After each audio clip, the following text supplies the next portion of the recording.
you can count on. KOMU 8 News Today starts now. Good morning, Mid-Missouri. Welcome to Tuesday. Thanks for waking up with us here at KOMU 8 News Today. It's March 22nd. I'm Angie Bailey. I'm Jordan Berger. The time is 5 a.m. And I'm Tim Schmidt. We had some rain through the nighttime hours, and more of that's to come today, tomorrow, and Thursday. So some rainy days this week, at least until Thursday evening, and then we'll be on to what appears to be a nice sunny weekend. Still a lot of rain to get through. We had about a half of an inch or more of rain through the nighttime hours. Now a lot of that rain is out toward north and east. The storm system, though, is still hanging around, and it means more storms expected this afternoon. Some of those actually could be a little stronger. Not looking at severe weather, but we're looking at strong storms like some pea-sized hail and some gusty winds out of those. Right now, the winds are gusty just by themselves out of the south and east at about 15 to 25 miles per hour. The temperatures outside are quite comfortable, though. Still in the 50s. We're at 51 right now in Columbia. All right, thanks a lot, Tim. The ex-wife of former Republican Governor Eric Greitens is accusing him of physical abuse. You could maybe remember that Greitens is running for the U.S. Senate right now. According to court documents, Sheena Greitens alleges prior to their divorce, Eric Greitens knocked her down and took her cell phone, wallet, and keys so she couldn't call for help. She also says he had shown physical abuse toward their children, such as hitting their then three-year-old son across the face and yanking him around by his hair. In a statement to the Associated Press, Greitens' campaign manager called those allegations completely false and politically motivated. Now, during his time as governor, Eric Greitens admitted to an extramarital affair with his hairstylist in 2015. A criminal investigation was launched after that same woman claimed that he blackmailed her with non-consensual nude photos that he took. He also faced felony charges for tampering with computer data by fundraising purposes. All criminal charges in both of those cases were dropped. Now, Missouri politicians are reacting to the allegations, some calling for Greitens to end his race for the Senate, including Vicky Hartzler, the current Missouri Republican U.S. representative, who is also running against Greitens for U.S. Senate. I believe that he should step out of the race from Senate. He doesn't deserve to represent our state, and he should get professional help. Republican State Attorney General Eric Schmidt, who is running for U.S. Senate as well, also reacted to the allegations. He tweeted, quote, "These allegations of abuse are disgusting and sickening. As Missouri's Attorney General, I know a predator when I see one, and I have fought for victims every step of the way." And Republican U.S. Senator Josh Hawley also tweeted, quote, "If you hit a woman or a child, you belong in handcuffs, not the U.S. Senate. It's time for Eric Greitens to leave this race." In other news, we have learned more information about the investigation surrounding a missing woman's disappearance and death. Boone County officials found 45-year-old Angie Rice Sunday night at a nature area in Columbia. Deputies were able to identify Rice because of scars, tattoos, and an ID on the body. She first disappeared back in December, and officials found her car at Rocky Fork Lakes Conservation Area on New Year's Eve. Boone County Sheriff's deputies recovered her body 3 months later. Captain Brian Lear with the Boone County Sheriff's Department says the rough terrain and how large the area is are the reasons why the search took so long. You know, it's really rough terrain. It's a former mining area, and when I say rough terrain, it is. We actually had a deputy break their foot last night walking out of the area.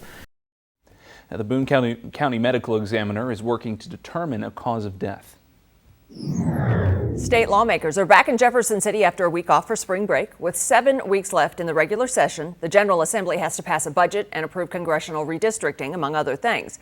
Yesterday, a Senate committee heard testimony about a bill aimed at helping people who are wrongfully incarcerated. Currently in Missouri, financial restitution's only given to those exonerated by DNA evidence. Now, the bill would make people who are exonerated through other methods eligible for restitution. So right now what we give is $100 per day of a maximum of $36,000, no matter how much time that you have been incarcerated. So this bill simply says that we can also compensate those who are found not guilty or who are found to be innocent without DNA evidence. Several witnesses spoke in support of the bill, including those who work in criminal justice. No one testified against it. Discussion on roll carts for trash pickup has returned to the Columbia City Council as of last night. Roll carts were on the council's agenda for the first time since 2016. KOMU 8's Ellie DeBeers in the studio with us now to tell us more about the discussion and the next steps. What's the latest, Ellie? Hey Angie, good morning. The roll cart discussion came after the city clerk certified a petition with more than 3,000 signatures. The petition asked the city to repeal a 2016 ban on roll carts. Council members can either vote to remove that ban or they can take no action and let voters decide in August. Last night, council members did the first reading of the petition. They could vote on it on their next meeting on April 4th. Mayor Brian Treese says he's concerned about council members weighing in again on an issue voters had already settled. To me, this is about whether we're going to respect the will of the people who prohibited them 6 years ago, or whether this body is going to insert its judgment in lieu there.